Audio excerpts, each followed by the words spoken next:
이 시간에는 더하다, 덜하다 라고 하는 주제를 가지고 주의 말씀을 함께 듣겠습니다. 지난해에는 우리가 전혀 한 번도 생각해 보지 못했던 일이 올해 몇 가지 일어났습니다.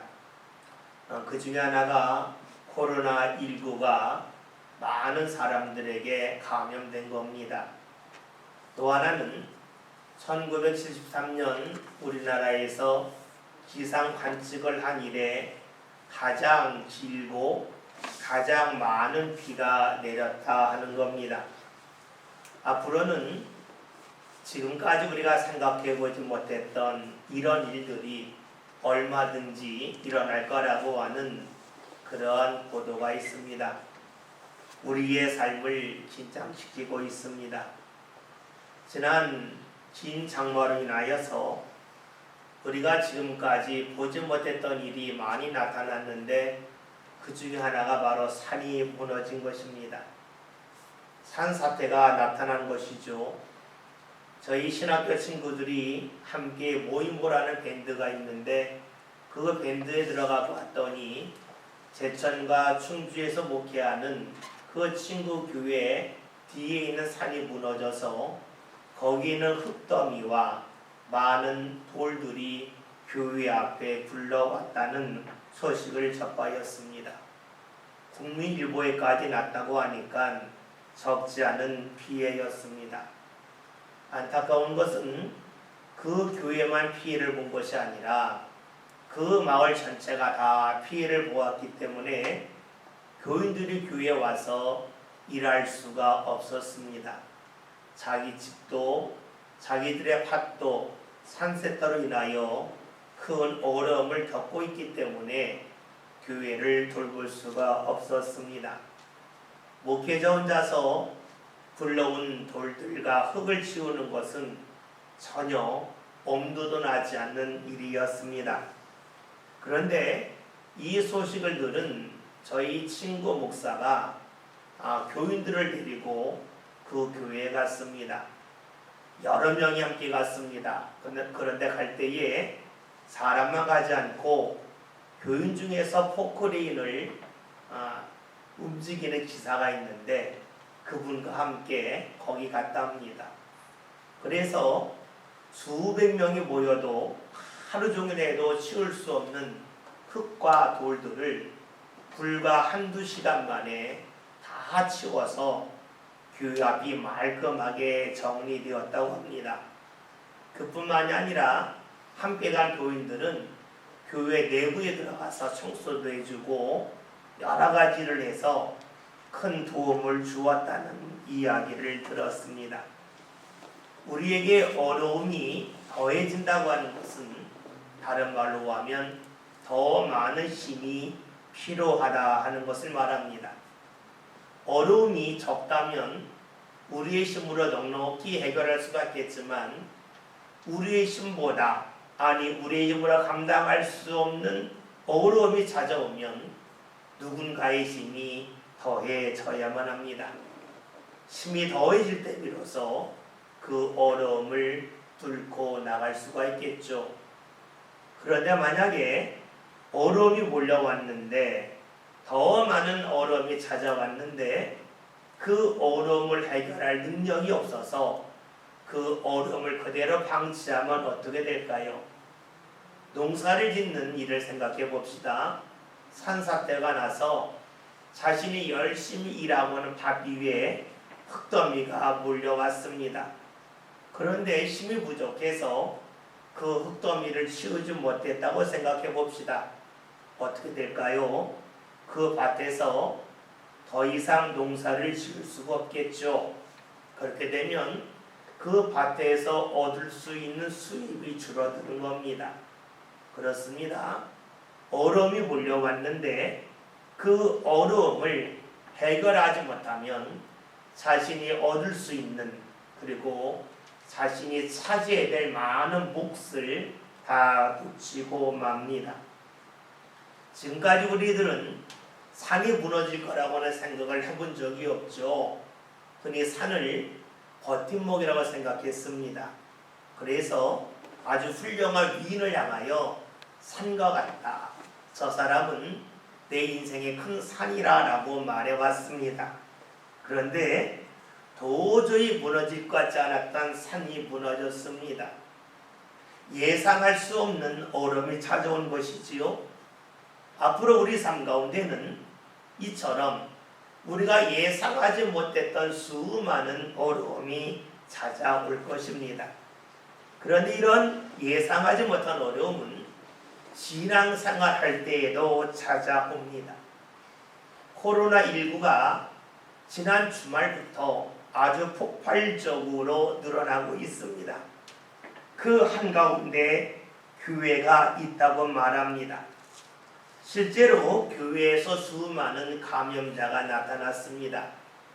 이로 인해서 정부에서 발표하기를 실내에서 50인 이하가 모여야 되는데 불교의 사찰이나 천주교의 성당은 50명 이내에서 모이라고 말했지만 교회는 20명 이내에서 모이라라고 말했습니다. 코로나 환자가 늘어난 책임을 교회에게 묻고 있는 것입니다. 그런데 우리가 여기서 엄밀하게 생각해 볼 필요가 있습니다. 그것은 교회이기 때문에 코로나 환자가 더 많이 늘어날 것인가 하는 겁니다. 사실은 그렇지 않습니다. 교회라서 는 것이 아니라 교회에서 방역 수칙을 잘 지키지 못했기 때문에 늘어난 것입니다. 다시 말하면 코로나 환자가 늘어난 교회의 특징은 방역을 잘 하지 않았다는 겁니다. 거리 두기 하지 않았다는 것이지요. 마스크 쓰지 않았다는 것이지요. 음식을 함께 먹지 말아야 되는데 음식을 함께 먹었다는 겁니다. 다시 말하면 교회이기 때문에 코로나 환자가 더 많이 늘어나는 것이 아니라 예방 수칙을, 방역 수칙을 잘 지키지 않았기 때문에 코로나 환자가 더 많이 발생한 겁니다. 다시 말하면 많은 교회들이 방역 수칙을 잘 지키지 않았다는 겁니다. 우리는 이것을 잘 알고 있습니다. 교회이기 때문이 아니라 방역 수칙을 지키지 않는 결과라는 것이지요. 그러나 이것은 우리의 이야기이고 우리 밖에 있는 이들, 믿지 않는 사람들은 그렇게 생각하지 않습니다. 교회가 코로나 발병에 그리고 확산의 근원지가 되고 있다라고 말을 합니다. 그러면서 교회를 더욱더 멀리 활용합니다. 또 교회에 나왔던 성도들도 이런 일이 자꾸만 늘어나면서 교회에 실망을 하고 교회 다닐 필요가 있겠는가? 교회가 세상보다 못하지 않는가 하면서 교회에서 등을 돌리고 떠납니다. 어떤 이들은 말합니다. 이처럼 코로나 환자가 많이 늘어나고 있는데 굳이 교회에서 꼭 예배를 해야 되는가? 라고 이야기하기도 합니다. 여러분, 이런 소리가 앞으로 줄어들겠습니까? 늘어나겠습니까? 늘어나면 늘어나지 결코 줄어들진 아니할 겁니다. 우리는 지난해까지 이런 일로 인하여서 고심해 본 적이 없습니다. 교회 다니지 않는 사람들도 주일날 교회 가서 예배하는 것에 대하여 나쁘다고 말하지 않았습니다. 교회에서 모여서 성경 공부하고 기도해야 하는 것에 대하여 그럴 수 있다고 고개를 끄덕였습니다. 그런데 지금 시대는 그러하지 않습니다. 우리가 손가락질을 받았지 않았던 부분에서도 이제는 손가락질을 받게 되었습니다. 전혀 예상하지 못했던 어려움이 우리에게 찾아오고 있습니다. 그런데 여러분, 생각할 것이 있습니다. 예상하지 못한 신앙의 어려움은 과연 오늘 우리들만 경험하는 것일까 하는 것입니다. 우리가 성경을 통해 알 수 있듯이 어느 시대든지 간에 신앙의 사람들이 생각하지 못했던 어려움은 찾아왔습니다. 오늘 성경에서는 이를 말씀해 주고 있지요. 오늘 우리가 사도행전 4장의 말씀을 읽었습니다. 그런데 사도행전 4장은 3장과 아주 밀접하게 연결되어져 있습니다. 사도행전 3장을 보면 예수님의 제자였던 베드로와 요한이 성전에 기도하러 올라가다가 성전 문 앞에서 나면서부터 걷지 못했던 사람을 만납니다. 그 사람은 벌이가 없으니까 다른 사람의 구보를 하며 하루하루 살아갔죠. 근데 베드로와 요한이 그를 보고 예수님의 이름으로 걷게 했습니다. 그가 걷게 되자 사람들이 깜짝 놀라죠. 무수히 많은 사람들이 몰려와서 베드로에게 어떻게 되는지 물을 때 베드로 이야기합니다. 나의 능력이 아니다. 예수님의 이름의 능력으로 이 사람이 걷게 되었다면서 예수님을 전합니다. 그 순간에 많은 이들이 예수님을 믿게 되어서 믿음의 사람의 수가 5,000명까지 아주 급증하게 됩니다. 이를 보았던 유대 당국자들이 크게 당황을 합니다. 이들은 예수님이 십자가에 달려 돌아가셨다가 3일 만에 부활하시고 40일 후에 승천하셨기 때문에 이제는 예수님에 대한 이야기가 더 이상 나오지 않을 줄 알았습니다. 그런데 얼마 지나지 않아서 예수님은 이 세상에 없는데 예수님의 제자를 통하여 또다시 예수님에 대한 이야기가 사방으로 퍼지는 겁니다. 그러니까 베드로 요한을 붙잡아 놓고 위협을 합니다. 예수의 이름으로 말하지를 말고 전하지를 말라. 이야기도 하고 회유하기도 합니다. 그런데 베드로와 요한이 이에 굴하지 않고 나는 너희들의 말을 들을 수 없다. 왜냐하면 하나님의 말씀을 따르는 것이 맞지 않겠냐 하면서 항변을 합니다. 너무나 많은 사람들이 걷지 못했던 사람들이 걷는 것을 보았기 때문에 더 이상 베드로와 요한을 가둘 수가 없었고 이들을 풀어주게 됩니다. 이제 풀려난 베드로와 요한이 믿음의 사람들 앞에서 이야기하는 것이 오늘 본문의 말씀입니다. 말씀 27절 이렇게 우리에게 알려주고 있죠. 다 같이 말씀을 읽겠습니다. 과연 헤롯과 본디오 빌라도는 이방인과 이스라엘 백성과 사사하여 하나님께서 기름 부으신 거룩한 종 예수를 거슬러 아멘. 베드로와 요한은 걷지 못했던 사람을 예수님과 걷게 했습니다. 누가 봐도 기뻐할 일이죠. 누가 봐도 칭찬할 일입니다. 이 일을 했다고 해서 어려움을 당한다는 것은 그 누구도 상상할 수 없는 일입니다. 그런데 상상할 수 없는 일이 베드로와 요한에게 있었습니다. 신앙의 사람으로서 칭찬받을 일을 했건만 오히려 어려움을 당하고 또 삶에 큰 고초를 겪게 되었지요.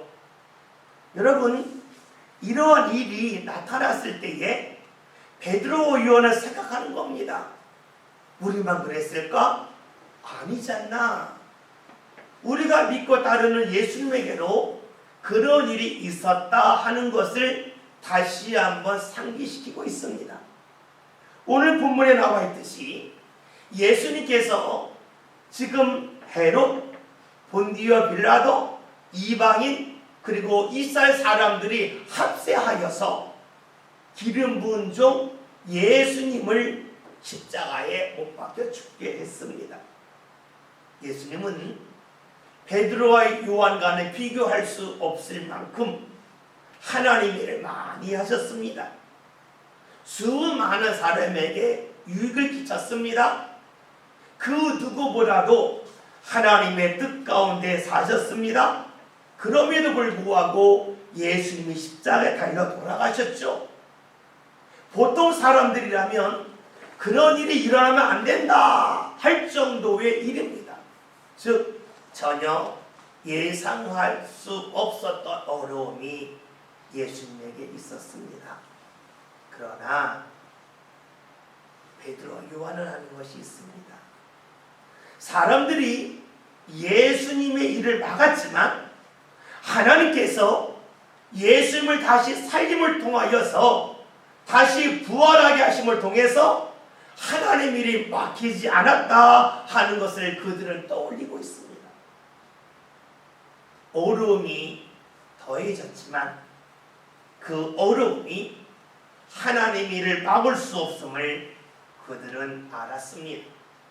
그래서 이렇게 고백을 하죠. 예수님을 떠올리면서 이렇게 고백합니다. 28절에는 말씀 다 같이 봅니다. 말씀 봅니다. 하나님의 권능과 뜻대로 이루려고 예정하신 그것을 행하려고 이 성에 모였나이다. 아멘. 하나님의 권능, 능력과 하나님의 뜻이 예수님 삶 가운데 이루어졌습니다. 십자가에 못 박혀 돌아가셨지만 다시 살아나셨습니다. 하나님의 일이 막히지 않았습니다. 사람은 어려움을 다하였지만 예수를 통하여 이루어질 하나님의 역사는 전혀 중단되지 않았다는 것이지요.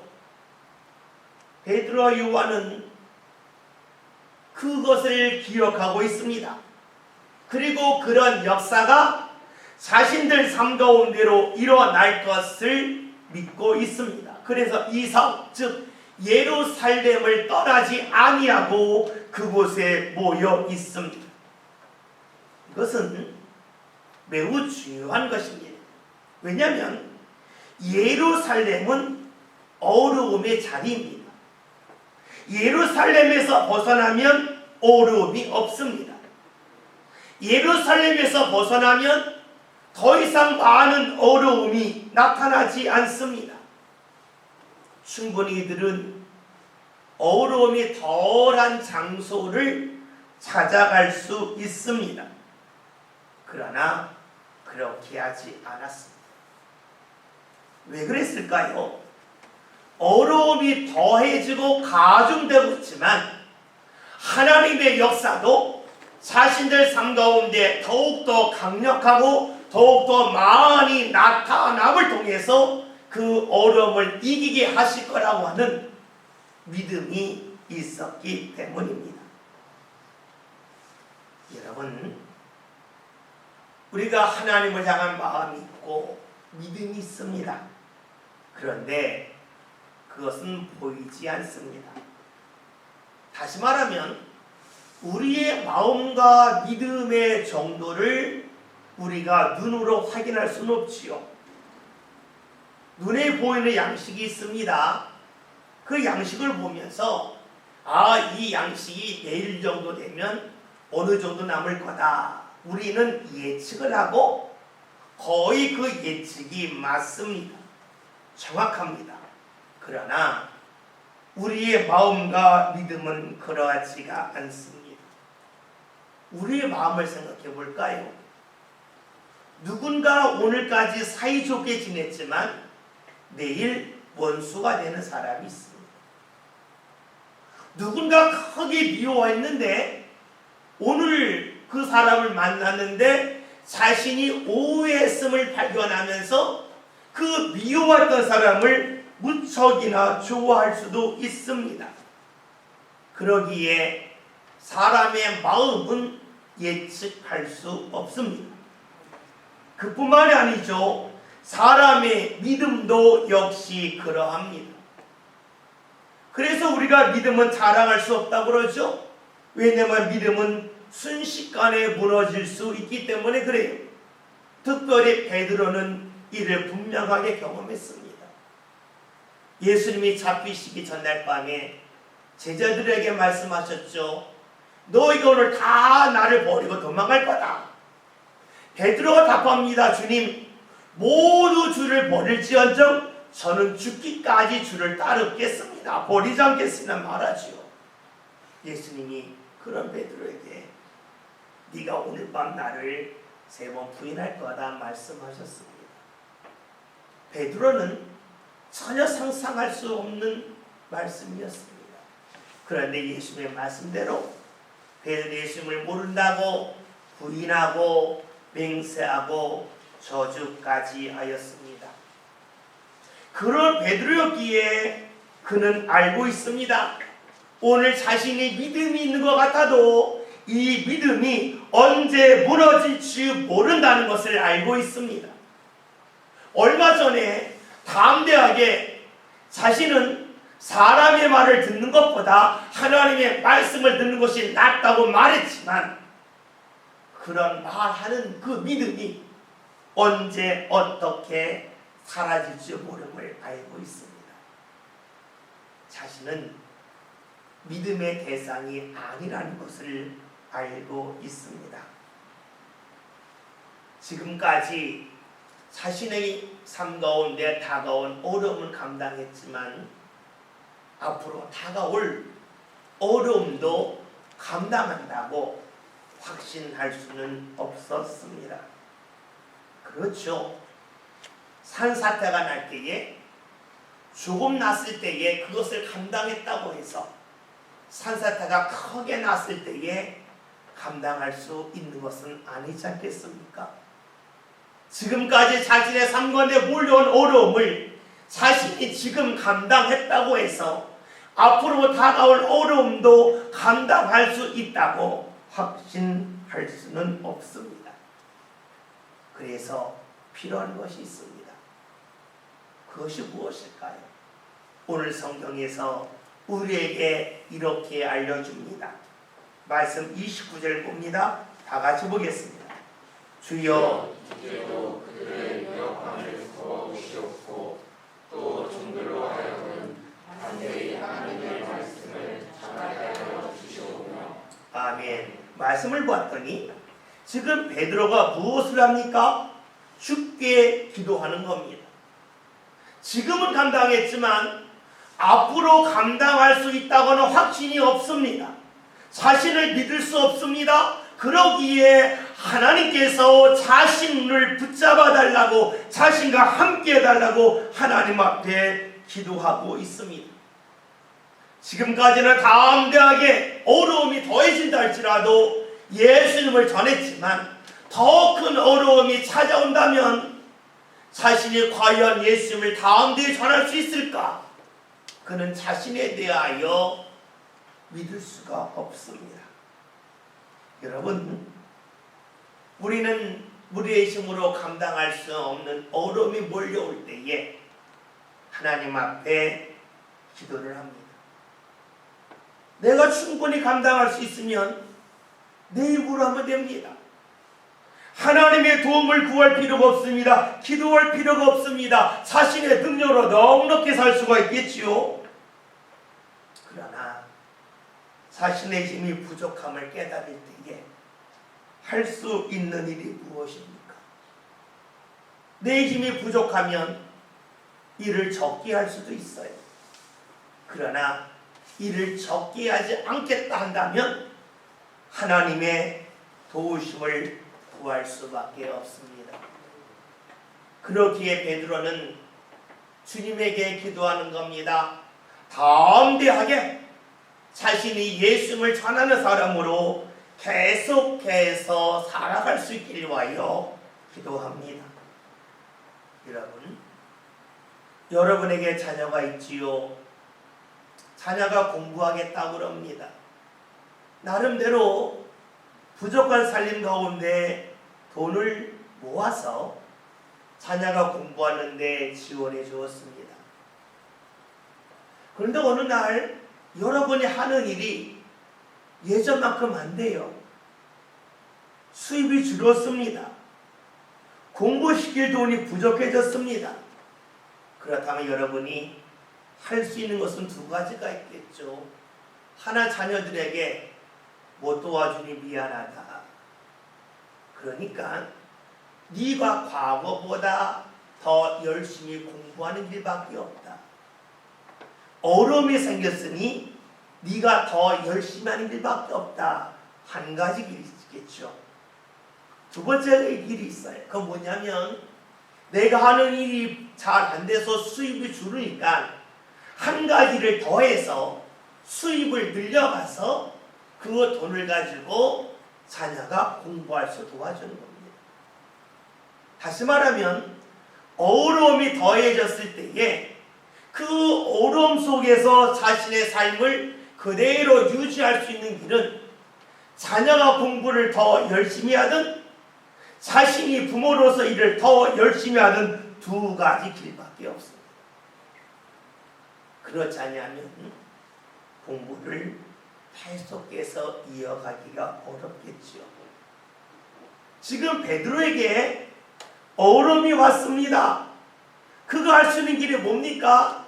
본인이 열심히 하는 것도 필요하겠지만 그거로만은 안 된다는 겁니다. 왜냐하면 앞으로 더 많은 협박이 있을 겁니다. 더 많은 위협이 있을 겁니다. 그러기에 그에게는 자신에게 힘을 공급해 주시는 하나님의 더 놀라운 은혜가 필요했습니다. 그러기에 그는 하나님 앞에 기도하는 겁니다. 담대하게 말씀을 전할 수 있도록 저에게 믿음을 불어넣어 달라고 기도하고 있습니다. 어려움이 더해질수록 하나님의 은혜가 더 필요함을 그는 잊지 않았습니다. 그런데 그가 생각한 것이 있습니다. 말씀을 전한다고 할 때는 전하는 사람만 있는 것이 아니지요. 말씀을 전하는 사람이 있는가 하면 말씀을 듣는 사람도 있습니다. 말씀을 듣는 사람이 어려울 때에 더욱더 하나님께서 함께 하심을 통하여 용기 있게 두려움 없이 말씀 전하는 것도 필요하겠지만 어려우면 말씀을 듣는 이들의 마음도 흔들립니다. 어려우면 말씀을 듣고 싶은 마음이 죽어듭니다. 하나님이 과연 우리와 함께 하신가 하는 그러한 의구심이 자신도 모르게 찾아오기 때문이죠. 그래서 이런 기도합니다. 30절에는 말씀을 다 같이 봅니다. 손을 내밀어 병을 낫게 하시옵고 표적과 기사가 거룩한 종 예수의 이름으로 이루어지게 하옵소서 하라. 아멘. 그가 하는 기도는 손을 내밀어 기도함을 통하여서 병든 자들을 낫는 놀라운 기적과 같은 일들이 나타나기를 위하여 기도합니다. 왜냐하면 그런 일이 나타나면 이것을 본 사람들의 마음속에서 하나님이 살아계시구나, 하나님이 우리와 함께 하시는구나 하는 그러한 믿음이 더욱더 굳건해지기 때문이지요. 여기서 잊지 말할 것이 있습니다. 지금 병 낫기를 위하여 기도하지만 그것이 목적은 아니라는 겁니다. 29절에는 말씀처럼 말씀을 담대히 전해야 되는데 말씀을 담대히 전하려면 듣는 사람도 용기가 필요하죠. 이를 위해서는 자신들의 믿음이 흔들리지 않기 위해서 눈에 보이는 역사가 나타나기를 기대하고 있는 것입니다. 여러분, 어려움이 더해지면 우리는 행하는 일을 덜 하다 그럽니다. 어렵기 때문에 덜 할 수밖에 없겠죠. 봅시다. 여러분이 200m 거리에서 누군가를 만나기로 했습니다. 그곳을 향해 가는데 평지인지 알았는데 언덕입니다. 200m 내가 한 3, 4분 안에 갈 수 있을 거야 하고 약속을 했는데 언덕입니다. 언덕길은 평지보다 걷기가 어렵죠. 시간이 더 많이 소요됩니다. 그럴 때 우리가 할 수 있는 것이 두 가지가 있죠. 언덕이니까 내가 늦게 가도 괜찮겠다 하는 것이 있습니다. 또 하나는 언덕이니까 내가 더디 갈 수밖에 없으니 더 힘을 내서 더 빨리 움직여야만 약속 시간에 도달할 수 있겠다 하는 것이 있을 겁니다. 많은 이들은 살아가면서 평지인 줄 알았는데 언덕길을 만나면 늦게 가는 것이 당연하다 생각을 합니다. 그런데 그 자리가 사람을 만나는 자리가 아니라 하나님의 은혜가 임하는 자리라면 여러분 보통 때처럼 걸어가면서 더디 가도 되겠지 하는 것이 옳겠습니까? 아니면 보통 때보다 힘을 더하여서 더 빨리 움직여야지, 더 힘을 쏟아서 그 은혜의 자리에 가야지 하는 것이 옳겠습니까? 그 은혜를 막연하게 생각하지 말고 만약에 내 몸을 주님께서 치유하여 주신다 하는 은혜라든가 하나님께서 우리 가정에 부어주시는 귀한 은혜라고 여긴다면 우리는 결코 더디 가지 않을 겁니다. 더 힘을 내서 움직일 것입니다. 지금 기도하는 것이 무엇입니까? 하나님의 역사가 나타나서 더 강력한 믿음을 갖고 주의 말씀을 듣고 그 말씀을 사모하기를 원하고 있습니다. 자신의 힘으로 안 되니까 기도함을 통해서 하나님이 함께하여 주심을 통하여 그 은혜의 자리에 이르기를 소망하고 있는 것이지요. 요즘 코로나로 인하여 교회가 지탄을 받습니다. 어디 가서 교회 다닌다고 말하기가 과거보다 쉽지 않습니다. 교회 다니지 않았던 사람에게 우리 교회 다니자 예전에 말했지만 지금은 그 말하기가 점점점 우리의 입을 무겁게 만듭니다. 어떻게 됩니까? 어려우니까 덜 해야지, 힘드니까 덜 할 수밖에 없지, 그럴 수도 있습니다. 그러나 잊지 맙시다. 초대교회는 성경에서는 어려울 때에 어려우니까 덜 하겠다 하지 않았고 어려우니까 더 주님 앞에 매달림을 통하여서 자신들의 믿음의 힘을 더욱더 굳건하게 하였다는 것입니다. 우리의 입술이 무거울 때에 우리의 삶 가운데 주님이 더욱더 함께 하심이 분명하게 드러난다면 우리는 어려움 속에서도 우리의 입술을 무겁게 움직이지는 아니할 것입니다. 오늘 말씀을 볼까요? 이렇게 어려울 때에 주의를 덜하지 않고 더 주님을 의지한 이들에게 주님은 어떻게 역사하셨습니까? 31절에는 말씀을 다 같이 봅니다. 말씀 봅니다. 길게를 다음에 모인 곳이 진동하더니 우리가 다 성령이 충만하여 담대히 하나님의 말씀을 전하느라. 아멘. 이 기도를 다 후에 진동, 흔들리는 일이 나타났습니다. 우리 이 말씀을 놀라지요. 하나님이 함께 하시는구나. 그런데 우리가 좀 냉정하게 볼 필요가 있습니다. 31절에 있는 말씀은 30절의 기도의 응답은 아닙니다.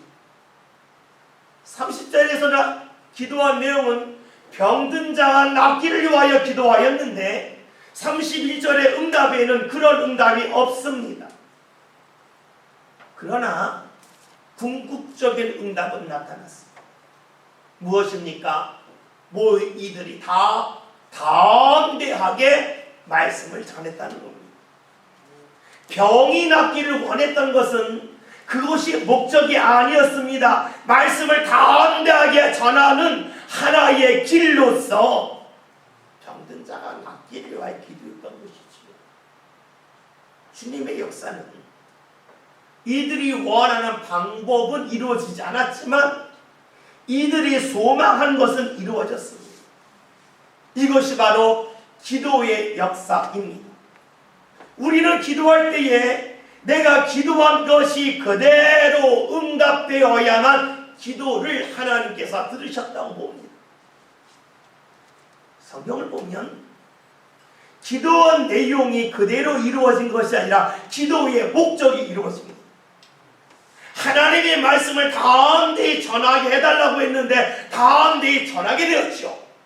그 방법은 병든 자가 낫는 것이었는데 주님께서는 진동 흔들림을 통하여서 하나님을 경험케 하셔서 말씀을 담대히 전하게 하셨습니다. 그래요. 우리의 기도에 주님은 응답하시는데 우리가 기도한 내용 하나하나에 응답하시는 것이 아니라 우리가 원래 기도했던 그 목적을 주께서는 이루어 주십니다. 그러니 우리가 기도할 때에 내가 이 기도했는데 하나님이 기도 안 들어줘 주셨네요. 이런 실망할 필요가 없습니다. 만약에 그런 실망이라면 병낫기를 위하여 기도했는데 땅이 흔들렸다. 하나님이 우리의 기도 응답하지 않았다. 그러니 말씀 전할 수 없다 하는 것이 될 겁니다. 그러지 않았습니다. 주님의 역사는 기도할 때에 일어납니다. 우리가 원하는 방법대로가 아니라 원하는 길, 주의 일을 하고자 하는 것, 주님이 살아계심을 경험하고자 하는 것, 거기에 반드시 주님이 응답해 주신다는 것이지요. 오늘 우리 시대에는 신앙의 어려움이 더해져 가고 있습니다. 세상의 분위기가 그렇습니다. 때로는 경제적인 어려움이 우리의 신앙의 어려움을 가중시키고 있습니다. 더하고 있습니다. 이럴 때 우리에게 필요한 것이 무엇입니까?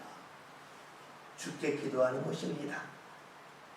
주님의 도우심이 더 많이 더 강력하게 임하기를 소망하는 것이지요. 주님이 살아계심을 내가 알기를 원한다 할 때에 주께서는 반드시 알게 하여 주십니다. 오늘 말씀 제목이 더하다 덜하다입니다. 어려움이 더하면 우리는 하는 일을 덜하지요. 어려움이 더해지면, 신앙적인 어려움이 더해지면 주님을 찾는 일을 덜하고 싶지요. 그러나 성경은 우리에게 말씀해 주고 있습니다. 어려움이 더할수록 하나님을 더 찾으라는 겁니다. 어려움이 더할 때일수록 주의 도움을 구하는 길을 더 강력하게 하라는 것입니다. 그러면 그 어려움을 뚫고 나갈 수 있도록 주께서 우리에게 역사하여 주심을 말씀해 주고 있습니다. 여러분, 어려움이 더하기 때문에 주님을 덜 찾고 계십니까? 그러다면 우리의 신앙의 밭은 급속도로 줄어들 것입니다. 그리고 신앙의 열매도, 은혜의 열매도 급속도로 줄어들 것입니다. 그러나 어려움이 더할수록 우리가 주님 앞에 더 기도하며 나갈 때에 우리의 신앙의 밭은 줄어들지 않습니다. 오히려 늘어납니다. 신앙의 열매가 늘어납니다. 은혜의 열매가 더해집니다. 어려움이 더하기 때문에 주님을 덜 찾겠다고 하는 그러한 생각은 이 시간에 다 내려놓읍시다. 베드로와 요한이 그러하였듯이 어려움이 더할수록 주님을 더 찾고 더 기도하는 저와 여러분이 되어서 성경에서 수많은 믿음의 사람들을 경험했듯이 오늘 우리들도 어려움을 뚫고 나갈 수 있도록 우리에게 힘주시고 우리와 함께하여 주시는 하나님의 은혜의 자리에 꼭 설 수 있기를 주의 이름으로 기원드립니다.